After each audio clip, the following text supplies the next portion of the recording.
বন্ধুসকল, আজিৰ এই ভিডিঅ'টোত 2024 চনটোৰ ভিতৰত আহিবলগীয়া আমাৰ হিন্দু ধৰ্মৰ প্ৰধান উৎসৱসমূহৰ ইংৰাজী আৰু অসমীয়া তাৰিখটো লগতে বাৰবোৰ ক'বলৈ চেষ্টা কৰিম। আশা কৰিছোঁ আপোনালোকে অলপ হ'লেও আগতীয়াকৈ আমাৰ এই উৎসৱসমূহৰ তাৰিখ বাৰ সম্পৰ্কে জানিব পাৰিব। প্ৰথমতে চাব 19 আগষ্ট 2 ভাদ সোমবাৰ, এই দিনটোত হ'ব ৰক্ষাবন্ধন। ইংৰাজীৰ হ'ব 19 আগষ্ট, অসমীয়াৰ হ'ব 2 ভাদ, বাৰটো হ'ব সোমবাৰ আৰু এই দিনটোতে ৰক্ষাবন্ধন পালন কৰা হ'ব বা উদযাপন কৰা হ'ব। তাৰ পাছত আহিব জন্মাষ্টমী।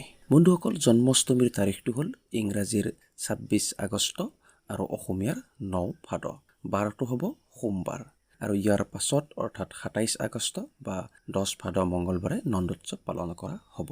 বন্ধুসকল, কিছুমান পঞ্জিকাত কিন্তু আমাৰ জন্মাষ্টমীৰ তাৰিখটো 27 আগষ্ট বুলিও আছে, কিন্তু বেছিভাগ পঞ্জিকা হওক বা কেলেণ্ডাৰ হওক এই সকলোতে 26 আগষ্ট বুলি আছে। এইটো আপোনালোকে চাই ল'ব, হয়তো তিথিটো 27 তাৰিখলৈকে থাকিব পাৰে, সেয়েহে কিছুমান ঠাইত 27 আগষ্ট বুলিও আছে, কিন্তু বেছিভাগ ঠাইত আমাৰ 26 আগষ্ট বুলি আছে আৰু আমাৰ ইয়াত 26 আগষ্টৰ দিনাই জন্মাষ্টমী পালন কৰা হ'ব। তাৰ পাছত আহিব গণেশ চতুৰ্থী। বন্ধুসকল, গণেশ চতুৰ্থীৰ তাৰিখটো হ'ব ইংৰাজীৰ 7 ছেপ্টেম্বৰ, অসমীয়াৰ 21 ভাদ আৰু বাৰটো হ'ব শনিবাৰ। তাৰ পাছত আহিব বন্ধুসকল বিশ্বকৰ্মা পূজা।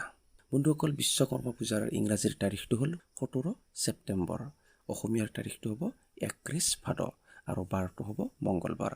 বন্ধুসকল, এই দিনটোত আপোনালোকে ঘৰত থকা যান বাহন, যিকোনো যন্ত্ৰপাতি বা কাম কৰা সঁজুলি এইবোৰ ভালদৰে ধুই পখালি তাত ফুল এপাহ দিবলৈ নাপাহৰিব বা সাধ্য অনুযায়ী পূজা পাঠ কৰিবলৈ নাপাহৰিব আৰু পাৰিলে এই দিনটোত আপোনালোকে মাছ মাংস নাখাব। বন্ধুসকল, তাৰ পাছত আহিব মহালয়া। বন্ধুসকল, মহালয়াৰ তাৰিখটো হ'ল 2 অক্টোবৰ, আমাৰ অসমীয়াৰ তাৰিখটো হ'ব 15 আহিন আৰু বাৰটো হ'ব বুধবাৰ। বন্ধুসকল, এই দিনটোত এটা সূৰ্যগ্ৰহণো আছে, এই সূৰ্যগ্ৰহণটো কিন্তু আমাৰ ভাৰতৰ পৰা অদৃশ্য হ'ব।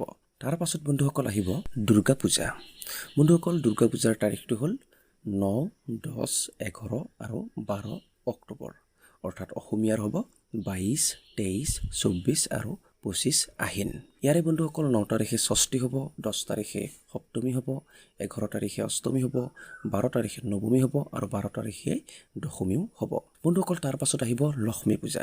লক্ষ্মী পূজাৰ ইংৰাজীৰ তাৰিখটো হ'ল 16 অক্টোবৰ আৰু অসমীয়াৰ তাৰিখটো হ'ল 29 আহিন, বাৰ হ'ব বুধবাৰ। তাৰ পাছত বন্ধুসকল আহিব কাতি বিহু। কাতি বিহুৰ ইংৰাজীৰ তাৰিখটো হ'ব 17 অক্টোবৰ আৰু অসমীয়াৰ তাৰিখটো আপোনালোক সকলোৱে জানে 30 আহিন, বাৰটো হ'ব বৃহস্পতিবাৰ। তাৰ পাছত বন্ধুসকল আহিব ধনতেৰাছ।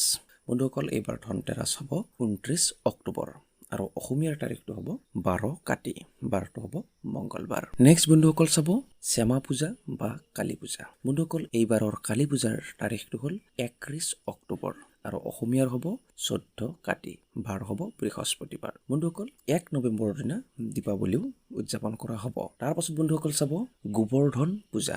বন্ধুসকল, 2 নৱেম্বৰ আৰু অসমীয়াৰ হ'ব 16 কাতি, বাৰটো হ'ব শনিবাৰ। বন্ধুসকল, এই দিনটোতে গোবৰ্ধন পূজা পালন কৰা হয়। বন্ধুসকল, এয়া আমাৰ প্ৰভু শ্ৰীকৃষ্ণৰ নামত পালন কৰা এটা উৎসৱ। যদিহে এই দিনটোত ভগৱান শ্ৰীকৃষ্ণৰ নামত যদি 56 ভোগ আগবঢ়োৱা হয় তেন্তে অত্যন্ত শুভ ফল পোৱা যায় বুলি কোৱা হয়। বন্ধুসকল, তাৰ পাছত আহিবলগীয়া উৎসৱটো হ'ল ভাতৃ দ্বিতীয়া। বন্ধুসকল, এই উৎসৱটো পালন কৰা হ'ব 3 নৱেম্বৰ আৰু আমাৰ অসমীয়াৰ হ'ব 17 কাতি, বাৰটো হ'ব দেওবাৰ। বন্ধুসকল, এই দিনটোতে কিন্তু ধৰ্মৰাজ পূজা বা যম পূজাও আছে।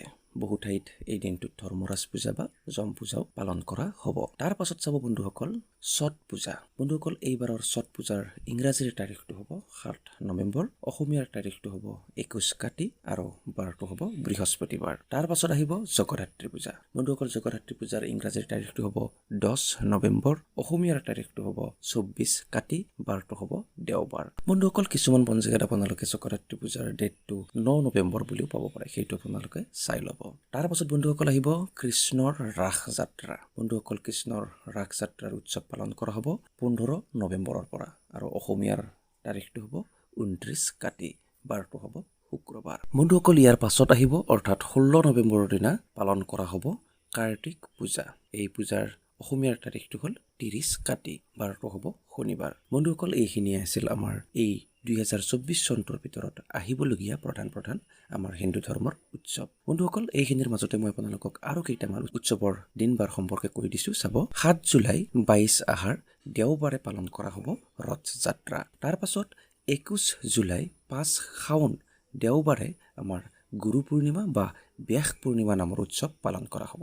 তাৰ পাছত বন্ধুসকল 16 আগষ্ট 31 শাওন শুক্ৰবাৰে কৃষ্ণৰ জোলন যাত্ৰা উৎসৱ পালন কৰা হ'ব।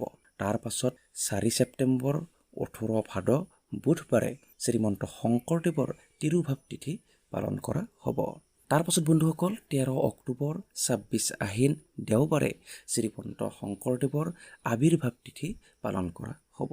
বন্ধুসকল আজিৰ এই ভিডিঅ'টোত মই আপোনালোকক ভিডিঅ'টো আপলোড কৰাৰ আগৰ সময়ত যিবোৰ উৎসৱ গুচি গৈছে সেইবোৰৰ কথা আমি আলোচনা কৰা নাই। যিবিলাক উৎসৱ এই ভিডিঅ'টো বনোৱাৰ পাছত আহিবলগীয়া উৎসৱ আছে সেই উৎসৱসমূহৰ বিষয়ে আমি আজিৰ এই ভিডিঅ'টোত আপোনালোকক ক'বলৈ চেষ্টা কৰিলোঁ। আশা কৰিছোঁ আপোনালোকে ভিডিঅ'টোৰ পৰা অলপ হ'লেও উপকৃত হ'ল বা ভাল পালে। যদি আজিৰ এই ভিডিঅ'টো আপোনালোকৰ সঁচাই ভাল লাগিছে তেন্তে প্লিজ এই ভিডিঅ'টোত আপোনালোকে লাইক, কমেণ্ট, শ্বেয়াৰ কৰিবলৈ নাপাহৰিব।